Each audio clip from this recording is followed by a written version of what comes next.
Welcome back to another video, buddy. We are going to start getting into fantasy football content, and we are going to starting with the NFL draft. I've already done some videos on the recaps and everything. If you want to give those a watch, but we are going to be doing now the top 15 rookies, so I think will have the most impact in your fantasy football team.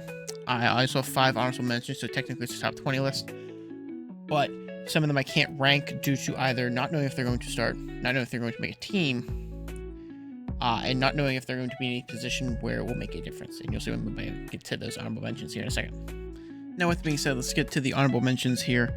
I'm going to pull up my list on my written list here. We're going to start off with the obvious one of Travis Hunter. I would rank him on a list here, except I don't know if he's going to play corner or wide receiver. And if he plays both, how does that impact your fantasy? Because if he gets an interception, does he only count to Jacksonville's defense or also as himself?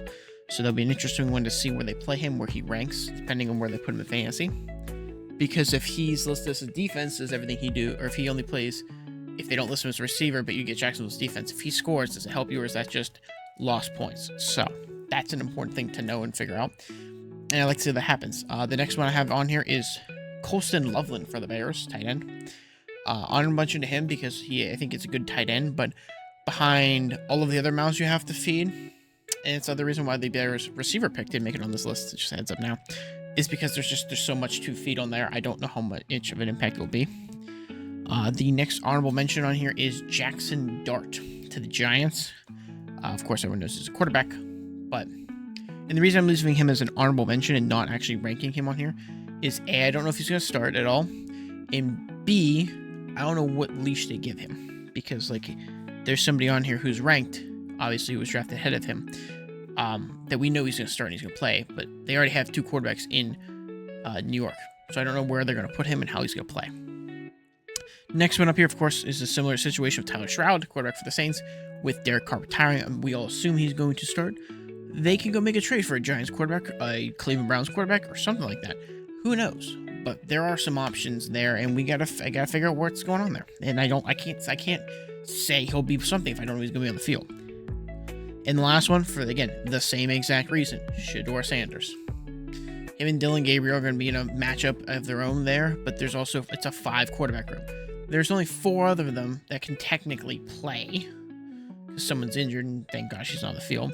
But the rest of them, you don't know who's starting, you don't know who's going where. One of them might end up in the Saints. I have no idea.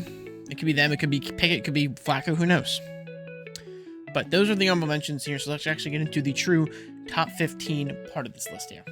So let's start off the countdown here with number 15, which is Jack Beck, receiver for the Raiders. I like it because you now have an established quarterback in Geno Smith there. So the question of who's throwing the ball is not as big. The problem is your true one is currently Jacoby Myers. And if Beck takes his over, I don't think he has the ability to be a 1. I think he's a high-end 2, like an Addison or Higgins. The issue, though, is Jacoby doesn't demand the level of respect that Justin Jefferson and Jamar Chase would. So I don't see his success being very good, but I see that team having to throw. So I think we'll get a good amount of yards and everything there. Coming in at number 14 is Hampton, Chargers running back.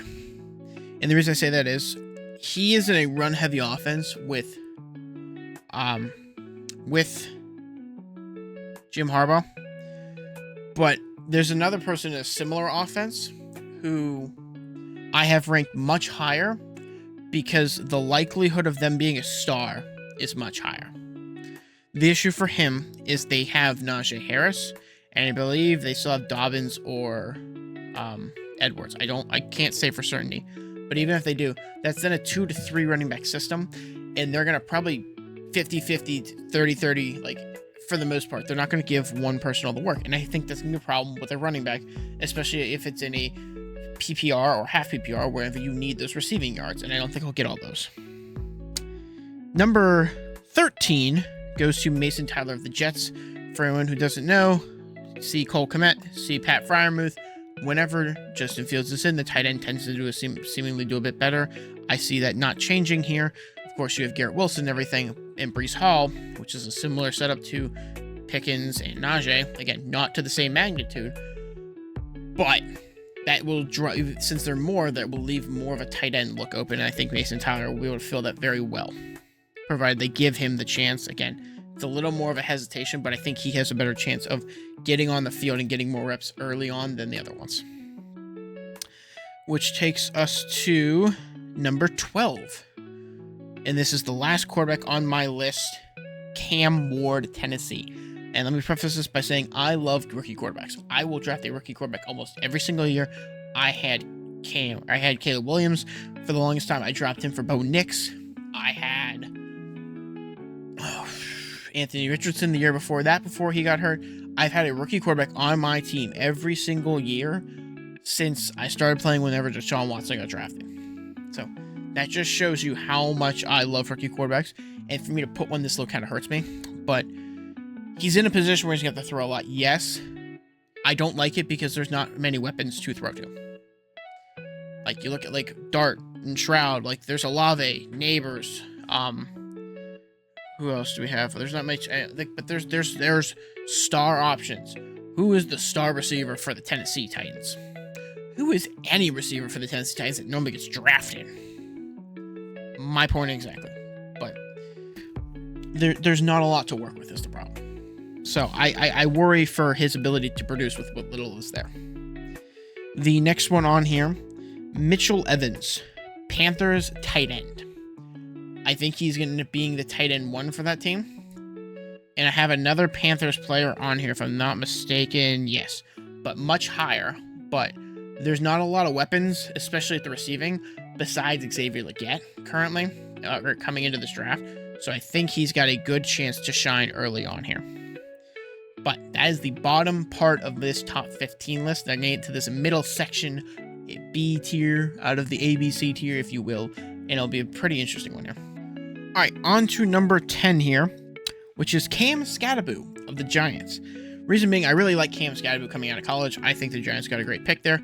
They pair with Tracy. I see him taking a lot more workload over than Tracy for that team. And I just think he'll be overall more productive than he will be. So it's not Saquon Barkley 2.0, but it's definitely a tie. I think he'll be a top 20 running back as a rookie, which is something that you can ask because you'll probably be able to get him later rounds in this draft, in all honesty. Next one up here, which I think is a bit of a sleeper for most people, something you might want to keep down. RJ Harvey, Broncos running back. I think he's going to get a lot of the workload there, and I think he's going to probably be, again, a top 20, if not top 15 back in your league, because they're going to use him. And frankly, I don't see another good running back for the Broncos. So provided nothing drastically changes, he might be one you want to start stashing away. Coming in at number 8 is another running back here, Quinns Judkins, and this one is tentative on if they sign Chubb back and what Chubb's role is. Because if they do, obviously his rank will drop, but if not, he's going to probably be the running back who's going to take over most of those reps. I know I think they still have Jermaine Ford, if I'm not mistaken, but I would like him more than I like Ford. Ford has not been a workhorse back, so I can see him later in the season taking over more of those reps. Number 7, number 7 is another running back. Trayvon Henderson, running back for the Patriots. Again, similar situation. The question is, how does Ramondre Stevenson perform? If Ramondre Stevenson starts off like he did last year, where in the first 6 weeks, he just fumbled once every single week, I see Trayvon Henderson taking over that starting role and running with it. A lot more than I'm seeing what's currently there. So I definitely think he will be a much bigger player in that offense, especially if Ramondre Stevenson starts to stumble. And finally, to round out this middle portion of everything, is Jaden Higgins, Texans receiver. And the reason I put him in here is because the only receiver currently on that team is Nico Collins. If you look at their starting 3 last year, it was Nico Collins, Stephon Diggs, who is now at the Patriots, which is why I don't have a Patriots receiver pick up here. I didn't like it as much as I liked the other stuff, and I think Diggs is going to take away a lot of that volume, and they already had about 2 good options there. So it's a little more to get in there with. But, so Diggs is gone. Dell is probably out for the year, which means 2 and 3 are open, and you drafted 2 receivers. I see this one, in my opinion, I see Higgins stepping up and filling that role a lot more. But that is your B tier section. So let's get to this top 5 or A tier, S tier section of this list, however you want to put it. And to the S tier, top 5 talent here of this draft is Matthew Golden at number 5, Packers receiver. This is the first receiver, like they said, in 12 years that they took in the first round, if I'm not mistaken. So I think that's going to be something, not only will be huge, but it's also something they need, considering there was talks about Christian Watson being out, being traded, Romeo Doubs being traded.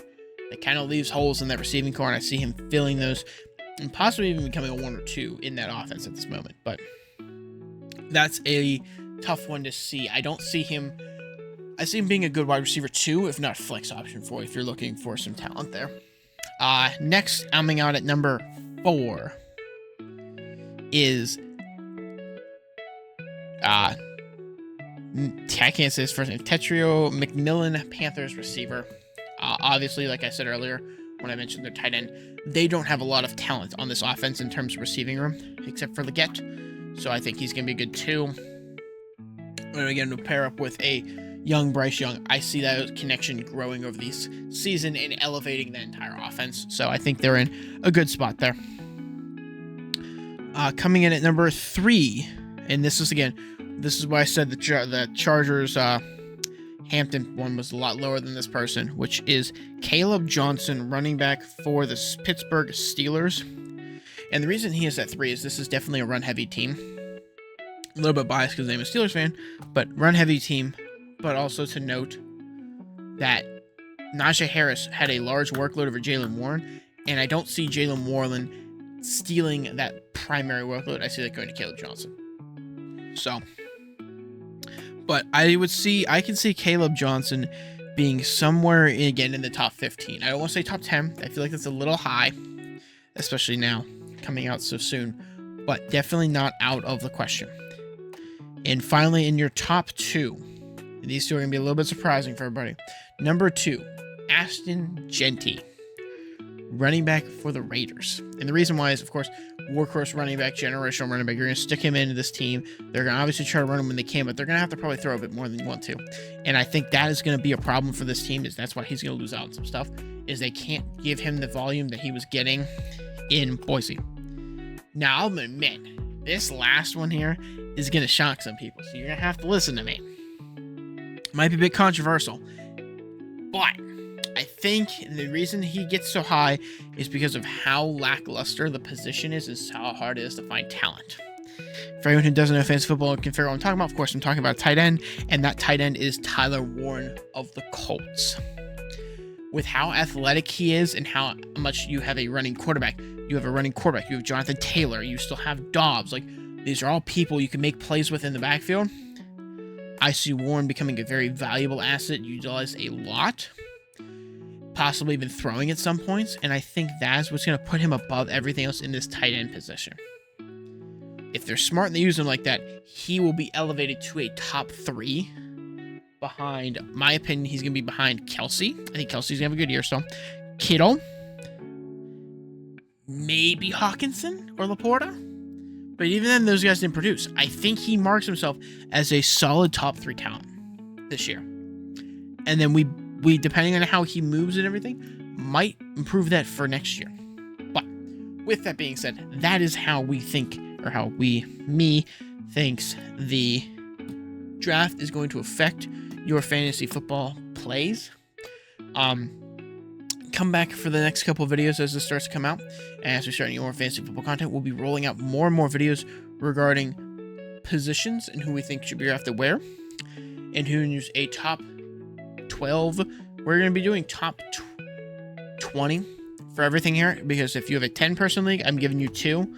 If you aren't, I'm giving you probably a 1, maybe a 1A or 1B or 2A, sorry. Talent to put in your wide receivers, running back, slot 1s, flex, and everything like that.